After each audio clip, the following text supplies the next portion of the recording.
নমস্কার বন্ধুরা, সবাই কেমন আছো? আশা করি ভালো আছো। আমরাও বেশ ভালো আছি। আর মুখে কোনো ভয়েস দিতে পারছি না, কেন কি মাইক বাজছে তার জন্য। আর দেখো আমার ছেলে নাক কি করেছে, নাক ফুটিয়েছিলাম কিন্তু সারছে না। আর এদিকে আজকে খেতে হবে 14 শাক, ভূত চতুর্দশীতে। তো এই যে লাল শাক আনা হয়েছে, আর এই যে শাশুড়ি মা 14 শাক গুছিয়ে দিয়ে, মানে 13টা শাক গুছিয়ে দিয়েছে। আর একটা শাক আমরা এনেছিলাম, এটা নিয়ে 14 শাক হয়ে গেছে। এর মধ্যে বেশিরভাগ শাকই আমি চিনি না, শাকটা একটু কমই চিনি। এটা পুঁই শাকের পাতা, কলমি শাক আছে, আর এটা চাল কুমড়োর পাতা, এইসব দিয়ে 14 শাক করা হয়েছে। আর এদিকে দুপুরের রান্না বসিয়ে দিয়েছি। দেখো দুপুরের রান্নায় আছে হচ্ছে তোমার ফুলকপি দিয়ে আলু দিয়ে মাছের ঝোল আর শাক ভাজা। আজকের মেনু এটাই। আর এখানে মশলাটা রেডি করে রেখেছি। এখন বাটা মশলা খুবই কম ইউজ করি, কেন কি সময় পাই না, গুঁড়ো মশলা দিয়েই কাজ চালাই। আর এখানে ছেলের বোতল ফুটিয়ে নিয়েছি। আর তার আগের দিন এনেছিল 14 প্রদীপ, সেই প্রদীপগুলোকে জলের মধ্যে ভিজিয়ে দিয়েছি, মানে এক রাত পুরো ভেজানো ছিল। এবার এই প্রদীপগুলোকে একটু শুকিয়ে নিতে হবে। তো আমার এই দেখো এখানেই রোদ আসে জানলার ওপরে, তো এখানেই আমি প্রদীপগুলোকে শুকোতে দিয়ে দিচ্ছি। না শুকালে আবার এদেরকে বিকালবেলায় যখন, মানে সন্ধ্যাবেলায় যখন আমি 14 প্রদীপ দেবো, তখন আমি এগুলোকে ধরাতে পারবো না। তার জন্য এখন একটু শুকিয়ে নিচ্ছি ভালো করে। আর আমার ছেলে সকালবেলায় উঠে তো বায়না শুরু। আমি সকালে একটা রুটি করে দিয়েছি, তার শাশুড়ি মা খাওয়াচ্ছিল। খেতে খেতে ও আজ বাইরে গেছে, ওর যা টোটো, এটা টোটোতে বসে খাবে বায়না, তো নিয়ে গেছিল শাশুড়ি মা, ওখানে বসে খাওয়াচ্ছিল। বাইরে নেওয়াটা উচিত না, তাও নিতে হয় মাঝে মধ্যে। আর এবার দুপুরের খাওয়া দাওয়া শুরু হবে আমাদের। এই যে দুপুরের মেনু তোমাদের তো আগেই দেখিয়েছি। বসে গেছি, এতটা খিদে পেয়ে গেছিল, যার জন্য ভাতগুলো ভালো করে গুছিয়ে নিতে পারিনি, অনেকটা বেলা হয়ে গেছিল। এবার দেখো বিকালবেলায় কাজ শুরু, 14 প্রদীপ দিতে হবে আমাদের। এই যে প্রদীপ রেডি করে নিয়েছি।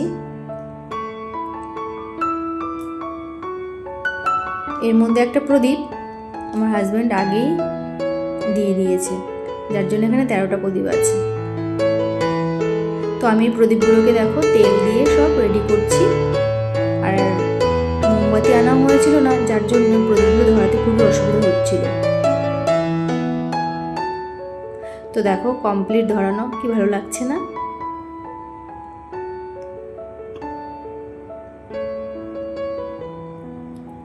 দেখো রেডি হয়ে গেছে। আর এখানে আমার ছেলে বসে আছে, গাড়ি দেখছে বসে বসে ও। তো ওকে নিয়ে এখন ওকে একটু নিচে রাখবো, নিচে রেখে আমরা এই প্রদীপগুলো দিয়ে দেবো, কারণ আগুন তো ভয় লাগছিল। যেখানে যেখানে দেওয়ার সেখানে দিয়ে দিচ্ছি। দেখো রান্নাঘরে নিয়ে এসেছি, ও আমাকে কোথায় রাখতে হবে সেটা বলে দিচ্ছে, যে এখানে না ওখানে, ঠিক মতো বলতেই পারছে না। যাই হোক এখানটায় রাখলাম। এবার ঘরে চলে এলাম। আর ঘরে কিছুই গোছানো হয়নি, কেন কি ছেলে সবে ঘুম থেকে উঠেছে, তারপরে সঙ্গে সঙ্গে ড্রেসটা চেঞ্জ করে আমি সন্ধ্যা দিতে চলে গেছি। সন্ধ্যা দিয়েই তারপর প্রদীপ দিচ্ছি সব জায়গায় ঘুরে। ওই জন্য বিছনা টিছনা কিছুই গোছানো হয়নি। ঠাকুরের এখানে একটা দিয়ে দিলাম, তুলসী তলায় একটা দিয়ে দিচ্ছি। আমার তুলসী গাছ ঘরেই রাখি, তার কারণ আমার নিচে জায়গা নেই, আর সবসময় ছাদে ওঠা সম্ভব হয় না ছোট বাচ্চা রেখে। তো দেখো এই যে ছাদে এলাম, ছাদে এসে এই প্রদীপটা এখানে দিয়ে দিচ্ছি। মোটামুটি বাড়ির সব জায়গাতেই ঘুরে ঘুরে প্রদীপগুলো দিয়ে দেওয়া হয়েছে। লাস্টের যে প্রদীপ ছিল সেগুলো ওকে বললাম যে নিচে দিয়ে আসতে গেটের সামনে। এবার ছেলেকে একটুখানি ম্যাগি করে দেব। বিকালবেলায় চিন্তায় পড়ে যাই যে ওকে কী খেতে দেবো। ও তো খাওয়া নিয়ে খুব বায়না করে, মানে বুঝে উঠতে পারি না কী দিলে ও কী খাবে। এক একদিন চেষ্টা করি এক এক রকমের খাবার করে দেওয়ার, যাতে একটু খায়। মানে যে বাচ্চা খায় না সেই মায়ের খুব টেনশন, খুব চিন্তা হয় যে কী দিলে বাচ্চা খাবে। তোর জন্য এই যে আটার ম্যাগি এনেছি, আমি এনে রাখি সব সময়, তো মাঝে মধ্যে দিই। তো মশলা ছাড়াই দিই, আমি শুধু একটু লবণ আর একটু গোলমরিচের গুঁড়ো দিয়ে একটু সিদ্ধ করে দিয়ে দিই।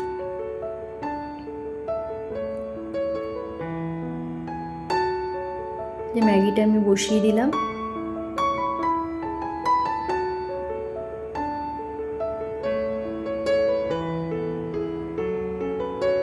যে লবণ দিচ্ছি,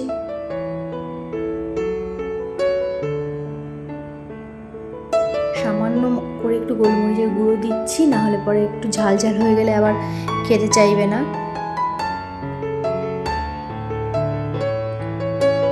ওকে দিয়ে এসছি খাবারটা, জেঠিমা খাইয়ে দিচ্ছে, ও বম্মা। আর এদিকে আমি দেখো কতটা পরিমাণে দুধ জমেছে, ওর জন্য দুধ রাখা হয়, এটা গরুর দুধ, খাচ্ছে না কয়দিন ধরে। এবার এতটা পরিমাণে দুধ জমে গেছে, এখন এটাকে কি করবো, একটু পায়েস করে নেব।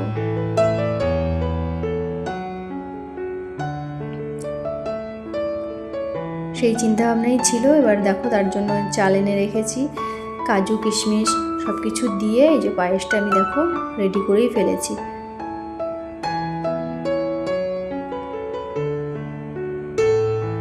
পায়েসটা বেশ ভালোই হয়েছিল খেতে, খারাপ হয়নি। এই যে ফাইনাল লুক,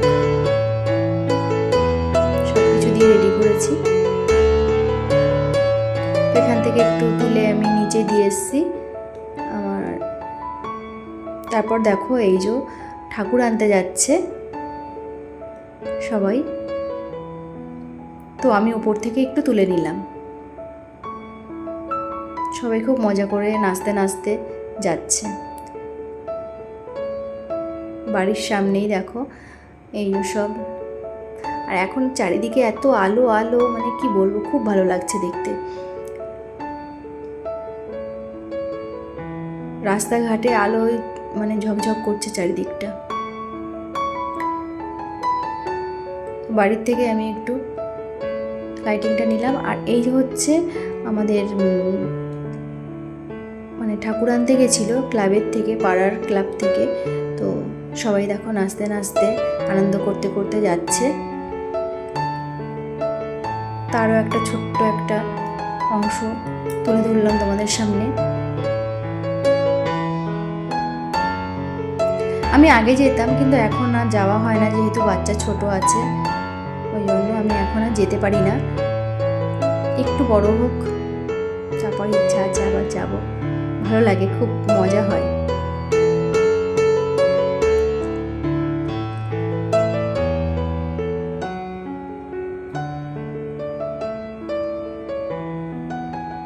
তো এই হচ্ছে ঠাকুর, দেখো ঠাকুরটা কিন্তু বেশ ভালো হয়েছে।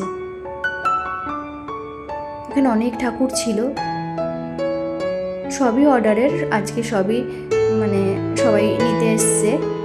তো আমাদের ঠাকুরটা ওই আগের যেটা দেখালাম সেটা,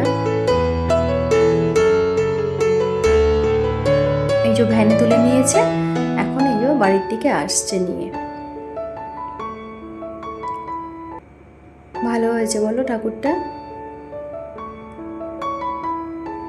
তো আজ বেশি মানে আমি এলাম না সামনে, যার কারণ হচ্ছে যে ভয়েস দিতে পারছি না, মানে ভয়েস দিয়ে কথা বলতে পারছি না, সেই কারণে সামনে আর বেশি এলাম না। তো মাকে বরণ করে নিচ্ছে। তো আজকের ভিডিওটা এই পর্যন্তই রাখলাম। ভালো লাগলে অবশ্যই লাইক কমেন্ট করে আর সাবস্ক্রাইব করো, পাশে থেকো।